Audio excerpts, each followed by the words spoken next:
As I went by the dockside one evening so fair, to view the still water and take the salt air, I heard an old fisherman singing this song. Won't you take me away, boys, my time is not long.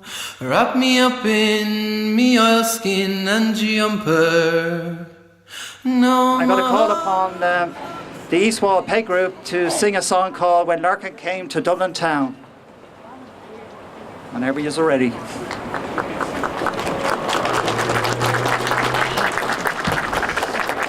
When Larkin came to Dublin town, when Larkin came to Dublin town, said he, the poor have mighty weapons to fight and bring their tyrants down. We are the poor of Dublin town. We are the poor of Dublin town.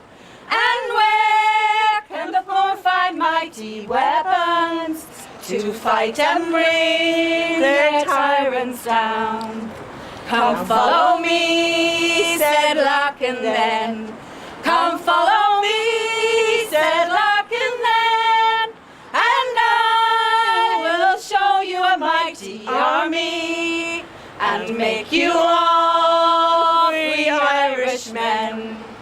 No ships must sail, no wheels must turn, no crane arm swing, no furnace burn. And these are far greater weapons than guns or gaudy uniforms. Come follow me, said Larkin then. Come follow me, said Larkin then.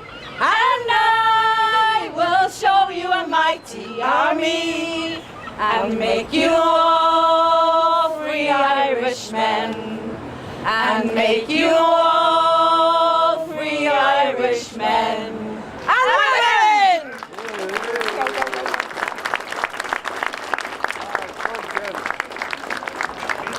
Thank you very much, East Wall Peg Group. That was wonderful.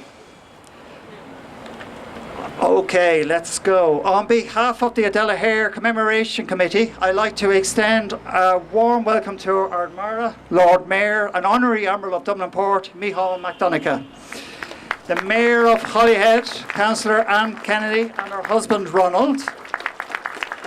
And I believe amongst the crowd, I would like to welcome the Mr. Josef Rakyard and his wife Suzanne, the Deputy Head of Mission in the German Embassy. So you're very welcome to be here. I would also like to extend a warm welcome to all those who travelled far and wide to be with us here today. You're very most welcome. We know that our relatives have come from the UK and even from Canada, for example. Today is a very historic day. Nearly 100 years ago, this year, two ships, the SS Hare and the SS Adela, left these quaysides for the very last time. They were never to return. On board were 48 men and women who went on their cheerful way, not knowing the tragic events that would eventually unfold. 36 of them would never be able to return home to their loved ones or to their families. Today, 100 years on, and on these very same quaysides, the descendants of those individuals are with us, and theirs is a personal testimony of the loss and impact these tragic events had on them as families. Today, the citizens of Dublin are honouring the memory of those two ships, and through this, all those who sailed on their final voyage. These men and women risked their well-being and their lives to keep trade routes open during a dark period in our world's history. They brought the very commodities and supplies to keep families alive and to keep industry going. They were brave, they were courageous, and they were both our island's unsung heroes. Shortly at this location, we'll be unveiling a commemorative plaque to the SS Hare, a ship whose mooring address was just down from us here on North Wall Quay, and who played a pivotal role during the 1913 lockout. It was this week, 104 years ago, that the SS Hare shone as a beacon of hope when it came up the River Liffey, bringing essential supplies of food for the families of the striking workers on the 27th of September 1913. Some of our crew members who served that day were tragically to lose their lives on the 14th of December 1917. Today's event is one of several to take place between now and December of this year. Soon after, we will be unveiling a plaque across the water to the SS Adela and launching a commemorative booklet for the special occasion honouring these two ships and their crew. Later today, descendants of the original crew members will sail out into Dublin Bay on board the St. Bridget for a wreath-laying memorial service at the point where these two ships would have travelled to and forth across the Irish Sea. So let's hope the weather stays on our side for this one. Now, I would like to hand you over to our first citizen, Ardmhéara, Lord Mayor Mícheál MacDonncha, to address you. Ardmhéara.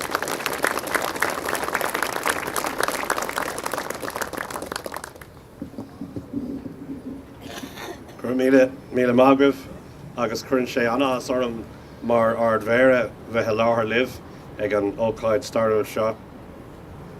Chuirm fáilte ach go háirithe chuig méire Holyhead atá an seo. Gréilte na daoine a fórbás ar an dá long agus Roiville.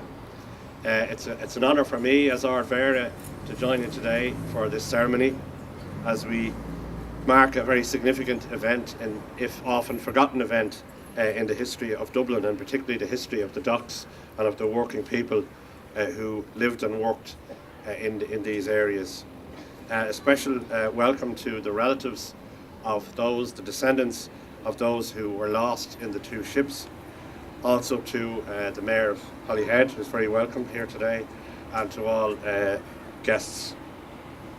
It's an honour to be standing here in the Docklands and being part of this commemoration. People sometimes forget how crucial the port was to the development of Dublin City, and indeed its contribution to the life of the entire country. Looking around today, it's easy to forget what this place was like, how different it was some decades ago. But if we were to step back in time where we stand now, we would see an area bustling with activity. Labourers, dockers, seafarers, stevedores would be bustling around, and the River Liffey and the quay walls would be packed with ships, ferries and barges, all busy at work. For most of the 20th century, this was an active and vibrant workplace, and though times have changed and the area is barely recognisable now, even from 20 years ago, it is great that there are local groups working hard to keep the history and heritage alive, and we offer them our congratulations and our full support. Recently, I was very glad when members of the Dublin Dock Workers Preservation Society visited the Mansion House and actually gave me some local photographs which showed the area where my own family came from, the family on my mother's side. Not only did people work on the docks, but very many of them lived in the communities nearby: North Wall, East Wall, Ringsend, Pearse Street, City Quay, and so on. The events of December 1917 are amongst those tragic times when during the Christmas season 36 lives were lost when two vessels which regularly sailed the waters here were lost in cruel submarine attacks. The SS Hare is one of the most famous ships in Dublin's history, known as Larkin's food ship. During the Great Lockout of 1913, when the Dublin workers proudly stood up to demand and defend their right to be part of a trade union, and the employers tried to beat them down, they were literally prepared to starve the workers and their families into submission. But workers in Britain stood by their Irish comrades. Money was collected and food parcels were sent to Dublin. It was on the 27th of September 1913 that the SS Hare sailed up the Liffey to the cheers of workers and their families. This story of solidarity is of course, known and better known, but the fate of the SS Hare afterwards is not so well known. During the First World War, of course, Ireland was still under British rule, and Germany had declared the coastal waters surrounding both islands as being part of the war zone. And indeed, it was a terrible war. It wasn't Ireland's war. We were dragged into it because of the connection with England. We had no quarrel with the people of Germany or the other belligerents, as indeed, in reality, the working people of Ireland and Britain had no quarrel with the working people of the Axis powers, or the Central powers, I should say. The warlords, the monarchs, and the capitalists of Europe created that war, and it was the working people, including the people who died in these two ships, who paid the terrible price.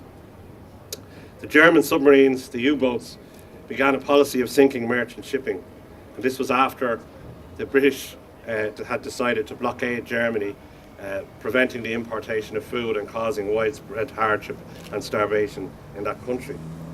As a result of the U-boat attacks, hundreds of ships were sunk and thousands of lives were lost. In 1917, the Irish Sea became particularly dangerous, and on the 14th of December that year, the SS Hare was torpedoed as it travelled from Manchester, destined for North Wall. After it was struck, it sank in about 3 minutes. Of the 23 crew members on board, 12 lost their lives, and 11 would survive, some in a lifeboat and some clinging to a small upturned boat. No bodies of those who died were ever recovered. Just 2 weeks later, the SS Adela was targeted, torpedoed near the Isle of Anglesey, Holyhead. The SS Adela was a Tedcastle and McCormick vessel based just across the river here on Sir John Rogerson's Quay, and had sailed between Dublin and Liverpool for almost 4 decades. On its final voyage, it was struck by a single torpedo and sunk within minutes, and 23 crew, men and 1 female passenger died, with only the captain surviving. 8 men had managed to make it into the lifeboat, but they had no oars. Some of them were washed overboard, and 4 died from exposure. It was a small mercy for some of the families that the 4 victims on the boat could be laid to rest. No others were recovered.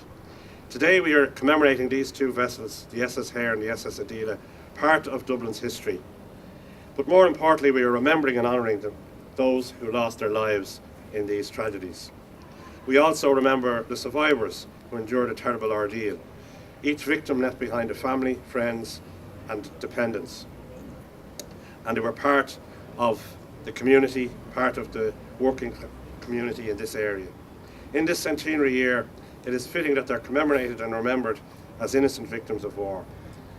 The lives of seafarers were always highly risky, and no more so than in those terrible years of war.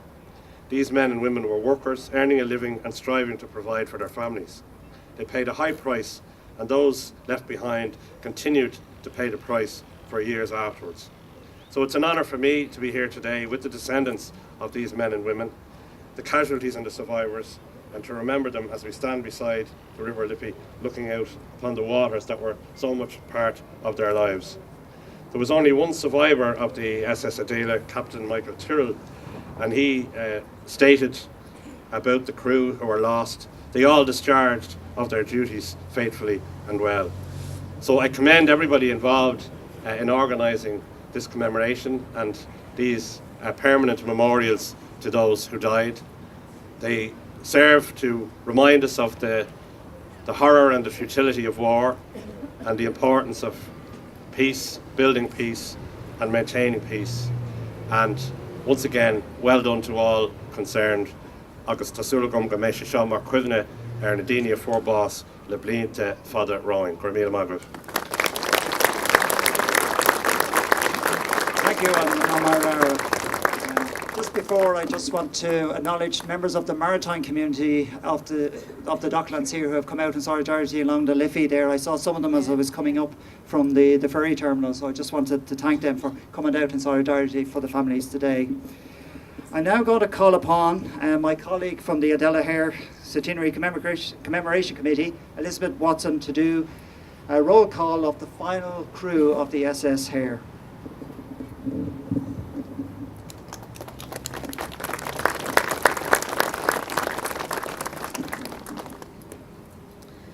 I now name the crew of the SS Hare on its final voyage, December 1917. Sarah Jane Arnott, Alexander Carmichael, John Jack Boyle, Thomas Brown, William Byrne, John Condren, Richard Daly, Daniel Ely, John Ford, Donald Gilchrist, Joseph Hopkins, John Hunt, Patrick Keown, Edward Lyons, Lachlan McFadden, William McGowan, John Smith, Joseph Edward Swords, Christopher Tallant, Robert William Travers, Charles Walsh, John Edward Waters, and James Wilson. Thank you, Elizabeth. And now we're going to call upon Tony Brown, grandson of Thomas Brown, and Jordan Wallner, great-great-grandson of Joseph Hopkins, two of the crew of the SS Hare, to come forward to do the unveiling of the plaque here.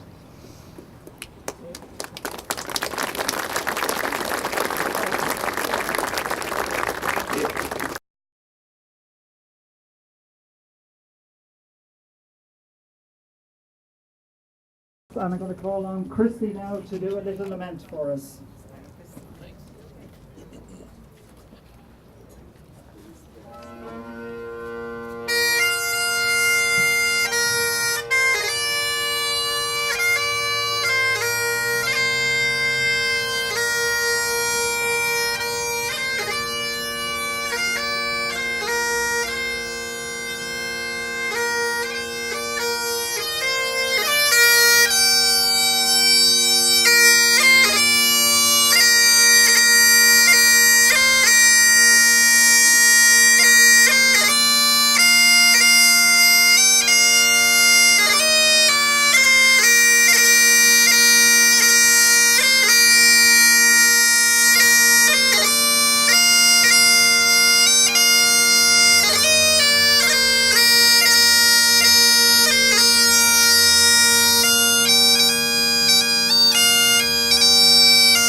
Thank you very much, Christy O'Brien, our piper. And what we're going to do now is